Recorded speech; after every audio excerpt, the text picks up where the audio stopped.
I'm Ollie Newton. I'm executive. Thank you, mystery voice. I'm Ollie Newton. I'm Executive Director at the Edge Foundation. We're an independent charity that focuses on trying to make education more relevant. And before I joined Edge, I was head of apprenticeship strategy for the UK government. So I have a vested interest in getting everything right in this space. And I've also been on Steve's side of the table, so I promise not to put him on the spot too much. It's really great to be chairing this, and I hope you've been enjoying the session so far. I've got three fantastic guests for you, and I'm going to ask each of them to say a little bit, about 5 minutes each, to start us off, and then we're going to come back together again for a bit of a discussion. At that point, we'll be taking some questions and thoughts from the rest of the audience as well. So please pop your questions in the chat as we go through, and I'll try and pick up as many of those as we have time for at the end. So really pleased to start off with to welcome to the virtual stage Anna Morrison, who is the Director of Amazing Apprenticeships and is amazing herself. Anna, I'm going to pass the virtual baton over to you to do your introduction. Thank you so much, Ollie, and it's great to be with you all today. So through Amazing Apprenticeships, we're very privileged to work at the heart of the apprenticeship and skills ecosystem. So we get to work with schools and colleges, with parents and carers, with training providers, with young people, with just policy makers, policy influencers, kind of we get involved in everything. And I love the jigsaw that it presents us with. I've been asked to say a few words about what's happening with apprenticeships currently, and although Amazing Apprenticeships is based in Hertfordshire, we have a national presence. So I manage to chair a number of different groups that puts us in contact with all of those key audiences to really keep our finger on the pulse of what's going on out there, and to be able to work with policy makers and those trying to deliver apprenticeships on the ground to kind of join all of the dots up. So the current picture. We are seeing less young people accessing apprenticeships. This was something that we were experiencing pre-pandemic, but the numbers are not changing. We're on a downwards trajectory. When we look at 16 to 24-year-olds accessing apprenticeships, the numbers are not increasing. And therefore, we are also seeing lower numbers of individuals from underrepresented groups being able to access apprenticeships. And so when I talk about underrepresented groups, I'm really talking about that broad spectrum of disadvantaged individuals, whether it's those from lower socioeconomic backgrounds, it could be those with learning difficulties, disabilities, additional needs, different ethnicities, those who are care experienced, those who are, involved in the youth offending system. We are seeing all of those groups really starting to access apprenticeships less. And so the government, and I know many stakeholders working across the sector, are really keen to try and join together to see what can be done.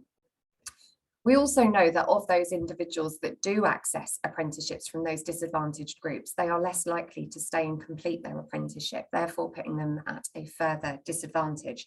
But what we do know is that if we get it right, if we join it all up, then if we support those young people from disadvantaged backgrounds to access apprenticeships and to stay and complete and progress, then we see that massive benefit of apprenticeships. We see the magic happen and how their earning potential can really be realised and developed for them through their career. So there's been a significant piece of research fairly recently. Josh was talking about it this morning, where we were looking at the Youth Voice Census, and Amazing Apprenticeships worked with Youth Employment UK on this survey, and it's shown us some really interesting stuff. So we are now seeing that 85.8% of young people in secondary schools are saying they have had apprenticeships discussed with them, which is absolutely brilliant. We haven't seen numbers like that before.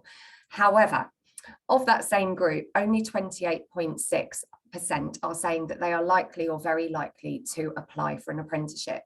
So for me, trying to understand that almost 60% disconnect between individuals being told about apprenticeships and them receiving enough inspiration and motivation to then want to apply for an apprenticeship is a key area of work that we need to look at. We also know of that group that of the of those that are applying to apprenticeships, only 19% of them are saying they're receiving support from their school or college. And so we know when we look at the data of applications coming through, of when young people are accessing information through our website, even on apprenticeships, we can see that often that's happening outside of school hours, and therefore potentially without the support in the classroom of those teachers and careers advisors and influencers around them. We are seeing really good numbers of apprenticeship vacancies returning to pre-pandemic levels, which is really fantastic. However, we have got a problem across the country that we don't seem to have the right volumes of people applying for those apprenticeships. I've kind of compared it to a feast or famine. So we will speak to some employers who say it's brilliant, we've had thousands of applicants, and then other employers who will say we've had hardly any, and we are not getting the talent coming through. Also, within those vacancies, I would say the quality of those vacancies is variable. And obviously, quality is quite personal. It depends what you're looking at, but the duration of the apprenticeship, the level of the apprenticeship, the salary being offered, the progression opportunities, whether it's fixed term or permanent, all of that is quite variable at the moment. And so we've got a huge range of apprenticeship vacancies coming through and the quality of those as well. Youth unemployment looks like it is reducing on the surface. However, we know that of those unemployed individuals of working age, 22% are aged 16 to 24. So nearly a quarter of all unemployed people are in that younger age group. So we do still have a challenge, and that's why today's conference is so important. So what do we want to see happen? Where can we see some success or see this move? Well, I would say there isn't a silver bullet. And also, I don't feel that this is about waiting for government to make a big announcement that's going to fix everything. There is a huge amount that we can be doing to work collaboratively on the ground by bringing together training providers, employers, and individuals and policymakers and, all of those key parties to collaborate and share what works and make sure that we are making change in our local communities, and that will filter through. So I'm really interested to pick up on any of those points in the discussion as we move through our session. Thank you. Thanks so much, Anna. That was really, really insightful. As some of you know, I've been doing some work with the House of Lords Committee on Youth Unemployment, and we had the opportunity to talk to some wonderful young people around the country. And it was really interesting seeing from those qualitative discussions how it brought to life the points in your stats. I think the vast majority of those young people had heard about apprenticeships. They had a positive outlook on apprenticeships, but very, very few of them were applying for apprenticeships, or if they were going to kind of search for kind of apprenticeships, they couldn't find what they wanted in their area or travel distance in their kind of area. So that's a big step forward from how it used to be, isn't it? Where they might not even have known about them, or they might have thought negatively about them. So definitely lots of cause for positivity. But if we could just kind of get that demand and supply to match up a bit better, then there'd be, more happy young people doing, making a great start to their career. So thank you, Anna. That was a really great way to kick us off. Wonderful. I'd love to welcome Steve Lattis to the virtual stage now. Steve is head of traineeships at the Education and Skills Funding Agency. Steve, over to you. Thanks very much, Ollie. I think first of all, just to say yes, head of traineeship CSFA, but I think I want to say that I feel very fortunate and privileged to be leading a program that makes a difference to the lives of thousands of young people each year, and that difference is growing each day. And I'll come back to that. So probably want to spend about 5 minutes talking about what traineeships are, what they offer young people, the overall numbers on traineeships, how traineeships are developing to improve employer engagement and route into occupations and particularly apprenticeships, and what's next for traineeships in terms of delivering quality routes into apprenticeships for young people. So in case anybody doesn't know, traineeships are a flexible education and training program for 16 to 24-year-olds or 25 if they've got an education and healthcare plan, and they last anywhere between 6 weeks and 12 months. Predominantly, the vast majority of traineeships last around about 6, 8, 10, 12 weeks, and they have 4 core elements to them. One is a high quality work experience placement with an employer lasting between 70 and 240 hours.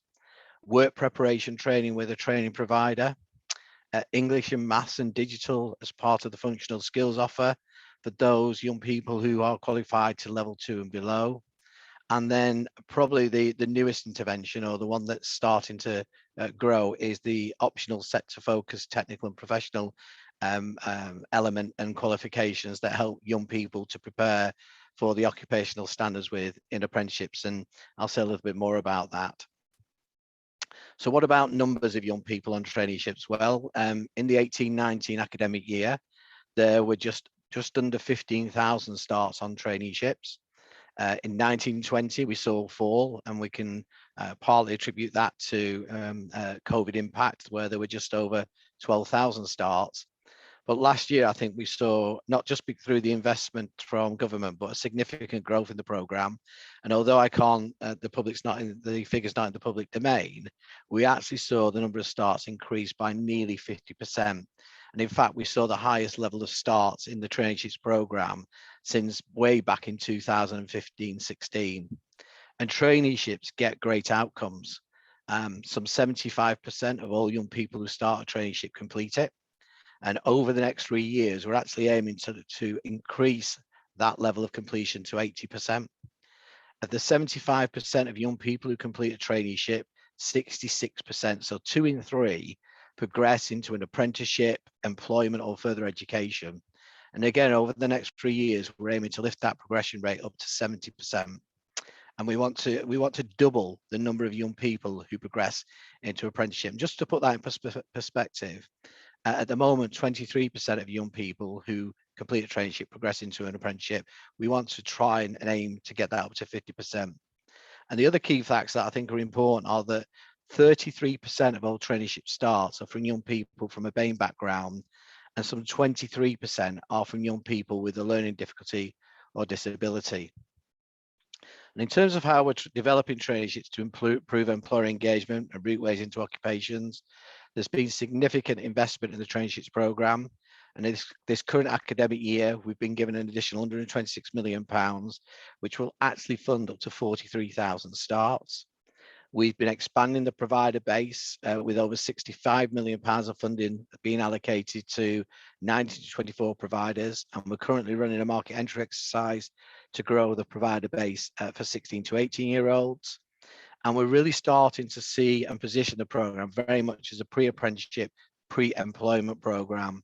And that's where one of the biggest changes has come in with the development of what we call occupational traineeships that are built around apprenticeship standards and have a direct line of sight into an apprenticeship or an employment offer, with the employer actually offering the work experience placement. And we're already designing and delivering occupational traineeships in the construction sector, digital, health and science, transport and logistics, hospitality and catering, and hair and beauty, just to name a few. And just on the 2 pilots that we've had in construction and in transport and logistics, one in bricklaying and one in rail track, over a 90% progression rate. So just remember that the progression rate is 66%, over 90%, and the vast majority into apprenticeships. And what's next for us in terms of some of our priorities? Well, we want to carry on raising awareness with employers and young people around traineeships and what they can help them achieve. And we've got campaigns starting in January with employers, adults and young people. We want to continue to grow the provider base, continue to grow occupational traineeships, and continue to make sure that all young people who would benefit from a traineeship have access to the traineeships programme. So that's a quick run through, Ollie, and don't want to say too much about occupational traineeships because John's going to pick that up, I think, next. That's great, Steve. Thank you so much. I don't think I've told you this before, but I worked on the very first paper on traineeships late one night when who was skills minister, but the lovely Matt Hancock. He went on to bigger and possibly not better things. I'll leave that to others' judgment on the call. But yes, I have a very soft spot for traineeships. It's great to hear them going from strength to strength, Steve. Thank you for that input. Thanks. And thank you for almost doing my job for me and handing over to John. Welcome to the virtual stage. John Cartwright is Head of Construction at Hartlepool College. John, over to you.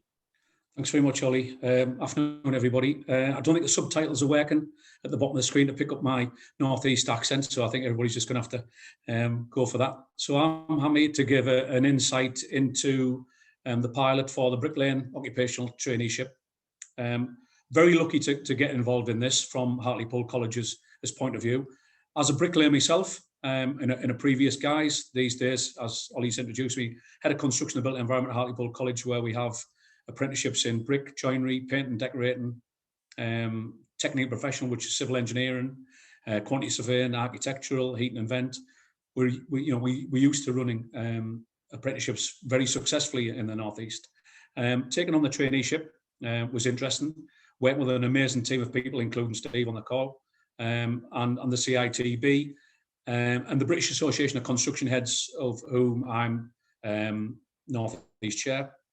So what we decided to do, we looked at 20 learners who would just complete a bricklaying level 1 or a level 2 program. And these level 2 and level 1 learners, we we did an intense delivery with these guys and girls. Very fortunate that we work with a superb employer where we've got an 11-acre piece of land in Hartlepool, where we've got a trained civil engineering academy. So we wanted a real world experience for these learners. So on this civil engineering academy, we set out and built a real bungalow and 2 garages with these 20 learners over a 2-week period for intense delivery for bricklaying. During that 2-week period, we had a presence from employers who came to the site, had a chat with the learners and bought into the traineeship. And obviously, I'm going to give you a couple of insight of bits and bobs which has happened with the traineeship, and obviously taking questions later. But the main thing is there's a huge demand across country for construction learners to go and be succession planning for employers out there in the world of work, whether it's a tier 1 major house builder or a main contractor, or it's a small SMEs who are looking to build extensions, garden walls, or do repair and maintenance tasks. So again, very lucky to get involved in this as being a bricklayer. The main challenge is what we did find where the main contractors, the tier 1 contractors, as everybody says, there's a huge demand across the country at this moment in time for bricklayers. There's houses and housing estates getting built up in every corner of the country, and there's a demand there for construction staff. So we thought that would have been easier to fill for major contractors, and that didn't seem to be the case. The main people who bought into this program were the SMEs and the micro businesses, and that's been absolutely fabulous. Some lessons that we've learned from this traineeship, whether I'm stealing all these questions here, some lessons that we've learned from the traineeship is learner engagement. So these learners have obviously been on a level 1 diploma, a level 2 diploma. They know rules and regulations, attitudes and behaviours and competencies. And I think just work ready, and that's what the whole idea of this traineeship is, to get the learners work ready to go out there and hold down an apprenticeship. And I think the main part for us is we, looking forward as it was a pilot, it's made me, being in education for over 20 years now, it's made me have another look at how we can, get these learners ready for the world of work. It's okay, a learner saying that they're ready for the world of work. I want to come and do this traineeship. I want to come and get my hands on, and I want a job. But their commitment, and I think that's what it's opened my eyes certainly to try and look at another pilot and maybe make improvements on there. But overall, as Steve's already touched on, success rate was brilliant, was absolutely excellent, and these learners have now progressed onto an apprenticeship. Employers are really happy with the traineeship, very, very happy, in fact, with the traineeship. It's given them an opportunity to, because the traineeship, I see it as both for the learner and also for the employer. Obviously, as a provider, we're just a facilitator in this, but the main thing is that the employer can see what the learner looks like, regards of attitude, behaviour, attendance, timekeeping, etc. And also the trainee can see what a real world looks like in the workplace before they make that commitment to sign up for an apprenticeship. And that's been the case. Some learners have had a go at this and been exposed to it and said, it's maybe it's not for me. But all our learners, so the vast majority of learners who we signed up for this have successfully signed up for an apprenticeship this year. Is it okay, Ollie? More than okay, John. That was absolutely great. So if we go on to Rightmove, can we find a bungalow with a double garage in Hartlepool? Yeah, I'll give you the postcode. I love it. Excellent. Let's get some bids in on that. That's one way to help fund the cost of training. Great. So just a reminder to the audience, you can pop things in the chat if you'd like to kind of contribute to the questions. Otherwise, I've got free reign to ask our lovely panelists what I like. So that's great for me. I really wanted to pick up where Anna left off in terms of those local solutions. We've had a really great example there from John. Clearly, you've been changing the lives of some young people in Hartlepool, but I wanted to start with you, Anna, and just ask kind of what's getting in the way of those local solutions, or what can we do to kind of just help to really energize those or take away barriers? Thanks, Ollie. Yeah, I've been brought up on collaboration in this sector, so I kind of approach everything with that kind of inclusive, who needs to be at the table, who are the key players here, who do we need to get on board. Obviously, I think one of the things we've lost from the system is some of that creative collaboration money that used to flow down. So there used to be a lot more kind of project funding or pilot initiatives that perhaps came through what was then the Learning and Skills Council. But I can remember the last time we were looking at traineeships when they were introduced, and as a result of the last recession, there were more local initiatives that enabled providers, employers, and key stakeholders to collaborate on things, because things do cost money, you know, and to be able to really put a robust initiative in place and then create something that is scalable does need investment. And I do feel that we're sometimes lacking in that. However, I think it's sometimes just being tenacious in trying to get those people on board. An example of this is, you know, we're working on something in Hertfordshire for care experienced young people called Project Positive. And we've probably taken 18 months, 2 years of working with the key players to really understand the problem of basically why care experienced young people are not accessing apprenticeships. And then to really bring in all of the key players, the employers, the stakeholders, the training providers, the local authority, the virtual school, you know, everyone is involved in that project to then create opportunities and support care experienced young people to move forward. I suppose some of that takes a bit of confidence. It takes a bit of kind of knowledge of how the sector works, and also knowing what the rules of the game are in terms of where you can get funding, what should be funded centrally, and where there is then an investment needed from elsewhere, and how to try and access those funds. Really, really important point, Anna. This theme of collaboration keeps coming up. Actually, the first job I did in the department was working on 14 to 19 diplomas, which I thought really kind of was a way forward in terms of collaboration. And more recently, we've been looking at EDGE across the UK at the different approaches from the different nations. And I think it's really increasingly visible that you know, Scotland has already moved towards a tertiary sector. There's legislation in Wales going through the Senate at the moment in the same vein. So England is a bit of an outlier on the amount of competition that we kind of encourage between institutions. And I think that can be a real challenge.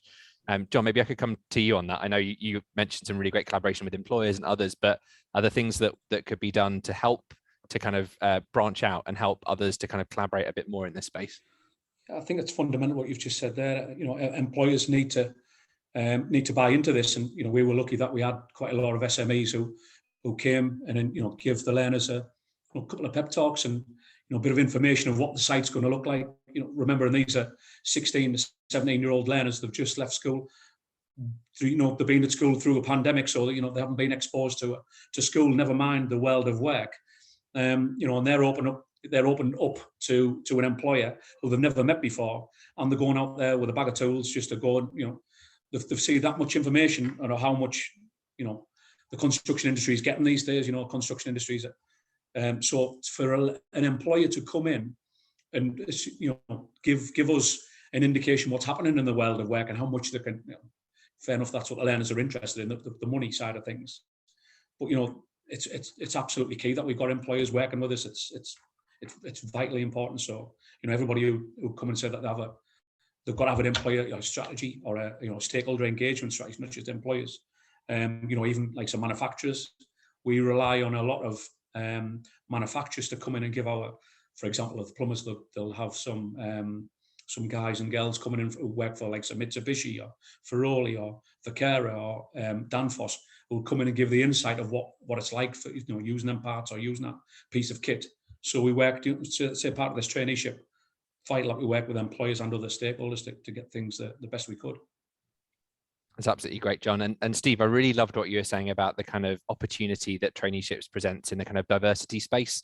I know that's kind of really important at the moment in the business world. Everyone is quite rightly clued into a diverse workforce being a happier and more productive one. So there's kind of a benefit to the bottom line. And of course, there's a really important kind of social message there as well. I wonder if you could say a little bit more about kind of how you're kind of promoting that diversity element and maybe the work that traineeships can do to help diversify apprenticeships in time. Yeah, I think it would be very easy to sit back on our laurels and say we're doing enough in traineeships. The figures speak for themselves. So 33% of young people starting a traineeship from a BAME background, 23% for young people with learning difficulties, disabilities, more than double what you see in all apprenticeship starts. So we could, in some respects, say let's just pat ourselves on the back. We're doing a good job there. We don't need to do any more. But actually, I think we do. and we're doing a piece of work at the moment, particularly prompted by the levelling up agenda, to actually look at what volume of starts we've got, BAME, LLDD, but how the programme is being delivered across the country, particularly in areas of multiple deprivation. So we're currently doing a piece of analysis around local authorities, and in some respects, it's great to see that some of the local authorities have got the highest volumes or highest number of areas of deprivation are up there in the top 20, 10, 20 of local authorities with traineeship starts. Your Newhams, your Tower Hamlets, and those areas, but actually there are a good number of local authorities that have got high volumes of deprivation or areas of deprivation that haven't seen many traineeship starts. And I think that for me is a problem that we need to address, and we need to get underneath why that is. It could simply be, we do our best to make sure that when we're contracting for provider delivery, that we're doing the right analysis in terms of awarding contracts, awarding the volume that sits underneath that, so that there's equity in terms of delivery across England. But actually there are some pockets of deprivation where we don't appear to be getting many starts, and that's in terms of levelling up, won't be giving those young people from BAME background, LLDD, the start in life that they need. And the other bit that we're doing a big piece of work around is getting underneath what we believe our quality strategy should be for traineeships, and that very much doesn't just pick up completions and progressions. It very much picks up all of the equality and diversity perspectives that need to be part of a good quality strategy. That's great, Steve. Thank you. John, I didn't know if you wanted to come in on that as well. I don't know if you have any reflections from the kind of diverse group of trainees that you will have been working with on your project. Yeah, obviously we had a mixture of male and female learners on the project. We work with an organisation called NAWIC, who are a National Association of Women into Construction. So, we're looking to try and encourage, females into the construction industry as much as we can. This year, I would say our intake for apprenticeships and full-time learners has been, hugely improved, because obviously historically construction industry is male-dominated workforce, but we definitely work with organisations to just try and promote a range of anybody to come into the construction industry. And as you've just touched on there, regards learners from a variety of different backgrounds as well. Up in the northeast, we've got a huge amount of area which is poverty area. So we're trying to give them learners the best experience we can, not just to come in on a construction program with me, but we'd love to see them progress into. We've got some fabulous universities around here, so we're trying to give them learners the best opportunity they can, get a foothold on the ladder of the education, and try and promote them through further and then higher education. That's great, John. So this is giving me lots of kind of cause for happiness. But I guess when I look at some of the stats, and you mentioned some of them, Anna, about the kind of the number of apprenticeships obviously declining because of COVID, but also some of those underlying trends, particularly for younger people. I think we all share that kind of worry that apprenticeships might be trying to do everything. It's trying to retrain older existing workers. It's also trying to give young people their first kind of step into their careers. And I think, as you know, Anna, because we discussed it before, I have a particular worry about kind of the reduction in numbers of younger people. So I just wanted to get your take on that. Do we need some structural change? People have talked about changes to the levy, or is it just about kind of doing more on the ground to kind of encourage numbers? Yeah, it's probably a bit of all of that, if I'm honest. I think definitely the concern is there around young people, and we need to really understand what's not working for them. What is it that's kind of putting them off from applying for apprenticeships? And we need to be ready to be bold around some of that as well. I was on another conference yesterday, and one of our speakers was talking about, we create this education system that's kind of full of cliff edges, where you do something and then you can drop off, you can do something and then drop off. And he was putting forward this idea around a level 2-3 combined apprenticeship. So we don't try and bring young people in at level 2 and give them that opportunity to stop at level 2, but actually is there an opportunity to somehow weight the system so that employers and training providers are incentivized to progress those young people up to level 3, which is where we see the earnings potential start to kick in. Because I think the big debate is, you know, are level twos real level two job roles? We absolutely see the space that traineeships fills in terms of those stepping stones into the workplace.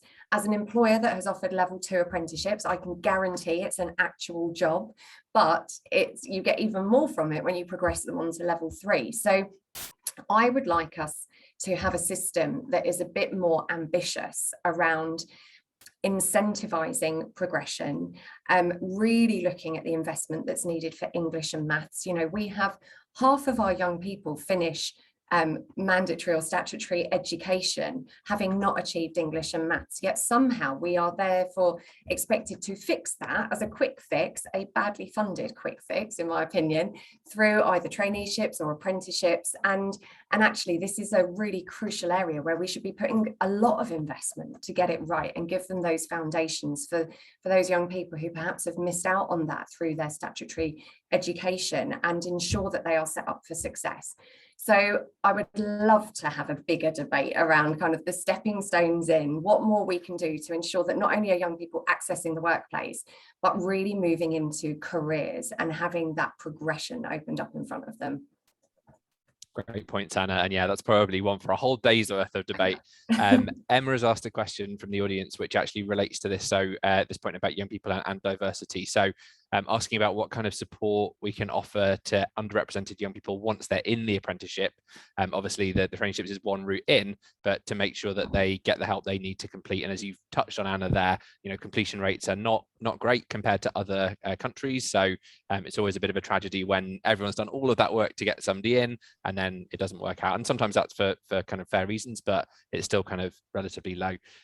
John, maybe we could come to you first on that one and just tell us a little bit about the support that you provide, because you're obviously an experienced apprentice provider as well. Yeah, I was going to say, I'll come to that in a second, Ollie. I was just going to touch on there what you mentioned about other countries. And I think this goes down to, you know, if you look on the continent, other countries' education, that there's about learners or full-time learners in further education. They're in college about 10 hours, at least 10 hours more than us a week. And I think that 10 hours it's vital, you know, it's hugely vital. And I haven't come on to talk about funding and that type of stuff, but I think just what you touched on there. If we want to compete, for example, in my area, and we want to be the best, you know, bricklayers and joiners and construction people, or whether it's, you know, best hairdressers or travel and tourism or engineers or wherever we want to be, if we want to be the best, I think we've got to look at the model, what obviously it's used in Europe, where a lot of countries are given an extra 10 hours are funded for an extra 10 hours a week, and the learners are in education for a lot more. You're turning out, not saying you turn out a better learner, but if they're in and they get, because you probably answer your own question there, you turn out a better learner. But regards underrepresented learners, we have a huge support wraparound mechanism with the pastoral care that we offer to the learners. We have a welfare team who will support every single problem or anything that could occur with the learners. We have an additional support team, learners who come in with an educational healthcare plan, supported, so we might have a one-to-one. So we think that learners who come in with a series of former problems or concerns that they may have regards their learning abilities, we will put every single measure in place just to try and support that learner to achieve their goal. You know, if a learner comes in and they want to be a bricklayer, we will support them as much as we can. If they want to come in and be an architect, you know, we won't disadvantage these learners. The learners will be given an awful lot of support to try and help them achieve their goals, because obviously the slogan of our college, we want to transform lives, and that's what we want to do. If that's their goal, we want to try and help them out as much as we can. That's great, John. Really, really positive to hear. And Steve, I wanted to come back to you on the point about the sectoral focus, because I think that's such a valuable example that you and John have given, and a really nice new addition to the world of traineeships.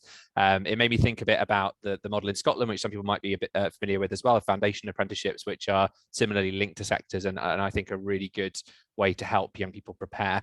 And indeed, one of the elements there is that if they complete the traineeship, it gives them a certain amount of time, usually 6 to 9 months, kind of accelerated start into the apprenticeship, which I think is quite a cool element as well. But I just wanted to ask if you can tell us a little bit more about the, without giving away too many secrets, the future for that sectoral work. Is that something you'd like to grow? Are there particular sectors that you're keen to kind of get into? I could be cheeky and say I don't need to help it grow. I think it's going to grow itself naturally. Um, Back when was it? We start this year. We had our initial conversations with the construction sector, CITB, the Construction Leadership Council, National Skills Academy for Rail, just talking about the potential opportunities that traineeships could bring. And it was on the back of those two conversations, which were pretty much joined up, that the idea of developing a traineeship that was aligned to a particular apprenticeship or a job in the industry, in those industries, could actually be quite attractive to employers. So the early days, we concentrated on developing an occupational traineeship in Bricklaying, which is the one that Hartlepool College have delivered very successfully. And we engaged with the college, employers, CITB, etc. We engaged with, through NASA, with Intertrain as a provider, and again, employers in the rail sector. And we started to develop the traineeships. As we developed them, other news travel, I think it's fair to say news travel particularly fast. And and since then we've been approached by employers, and this is the important thing for me. I want them to be employer led, not provider led, because it's the employer commitment that's essential.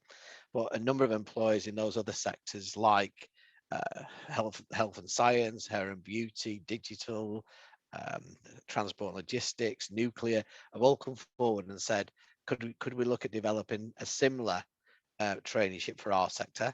And the key thing for me is, yes, we can. But what I'm looking for you to do through with the employers is have that real commitment that we develop the traineeship, we align it to a particular job or occupation, or apprenticeship or occupation, and actually that the employer offers the work experience as 99% certain at the end of it, they can offer that young person a job or an apprenticeship opportunity. And that's been the success of the two pilots that we've had. And it's growing. We are, I won't go into numbers, but if we deliver against those that we're currently developing, and we're not talking about one cohort here and one cohort there and it's 20 and done, with some of the big employers, we're talking about upwards of 200 to 400 potential opportunities, occupational traineeships that will lead to apprenticeship offers in really good jobs. I was talking, one of them, the apprenticeships is going to be, in fact, the traineeship will lead to offers in civil engineering, groundwork and steel fixing. I've been out to meet the employers, the college that's working with us on that, and the current trainees who are on the apprenticeships. To hear a first year trainee to say, I'm on £27,000 a year, and I wasn't recruited on this because of my past experience, in a sense, my past experience or skill. I was recruited on it because I showed the employer I got the right aptitude. These traineeships are going to help some, good numbers of young people to get those opportunities, and so real potential, lots of interest, and I think the success, my measure of success, simple one on this, is the day when employers and providers are not ringing me up to ask about them, they're business as usual. I think you're on mute. That better. My headphones had come out. The classic issue with online working. That's great to hear, Stephen. Nice that your door is open for kind of employers to come up with those ideas. Just one final reflection for me, and then we're going to do just a quick fire round to finish off. But we went on a really interesting study visit, virtually, of course, because of the pandemic, to South Africa, and visited a project which was giving plumbers or possible trainee plumbers the chance to kind of try before they buy. And they were talking about the importance of that on both sides, of the employer being able to have that opportunity to kind of spend some time with the young person, get to know them, but also they had some young people who it just didn't work for, but they were so much better that they'd found out through that taster approach than signing up for a full apprenticeship and then dropping out.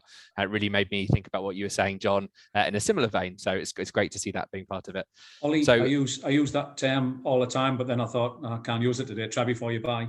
I think we shouldn't shy away from it. I think it's the reality. Yeah, it's for both, like you say, for the trainee and the employer. It's definitely that's what the word I use, but I didn't want to use it today. Excellent. I love it. Okay, so just to finish off, a final question. So for Anna and John, I'm going to ask them just their kind of wish for the spending review in this space. Obviously, I'm not going to put Steve on the spot for that, so I wanted to ask Steve what his kind of wish back to the provider network might be for kind of the next 6 to 9 months. So Anna, do you want to start us off with that? Thank you. Yeah, my wish for the spending review next week, I would really love to see a focus on disadvantaged young people, and I would actually love to see the Department for Education and the Department for Work and Pensions taking the best bits of traineeships and Kickstart to create opportunities, paid opportunities for individuals to get into the workplace in the structured way that traineeships offer, and to be supported to progress. I'd love to see something in that space. I love it. Great suggestion, Anna. John, how about you? Pretty easy one. That don't could be easy one, could be a tough one. This could have 9 answers for you. We're about 10% in 16 to 18-year-old funding for further education is about 10% higher than what it was 30 years ago. Materials have gone up, staffing costs have stayed the same, so we just need better funding for further education, a lot better funding for further education. That's the simple message for me. We're at my wishes for next week. Very good, John. And it's Colleges Week this week, so you'll probably see lots of that on social media. And Steve, perhaps you could finish us off with a wish back to the provider network. There's probably 3. 2 are fairly straightforward, but nonetheless important. One is for providers to embrace the programme. The second is to create the opportunities to grow the programme. So that's not about growing the provider base, because that is important in itself. It's about them having the right information, advice and guidance to on the supply side of young people, and then also in making building those relationships with employers. But I think the other one for me, which is a big one, which we're actually promoting and probably rather uniquely, is see collaboration between providers. We've got some providers who've hit the ground running with the 19 to 24 contracts, and others who are genuinely struggling to get off the ground. And what we've been doing is, where we can, because there's an element of competition, all of this, and commercial and all that sort of, but we've been saying to those providers who are struggling, would you like us to approach a provider who's successful and buddy you up with them? I don't think that's ever happened before, and those who are struggling are saying, actually, yeah, we'd like that. Because at the end of the day, it's their business is at stake if they, if they fail to deliver against what they said they're going to do. So, Great, yeah, thank you, those Steve. will be my 3. Let's finish on that point of collaboration, which has come up several times and something we can definitely support. So huge thanks to Anna, to Steve, to John. What a great conversation. We're going to close there and give participants 10 minutes before your next keynote, which is from the lovely Steve Rotherham, who is the Mayor of the Liverpool City region. I'm sure you'll enjoy that. Have a really good rest of the day, and thanks again. Excellent. That's good. Thanks very much. Thank you.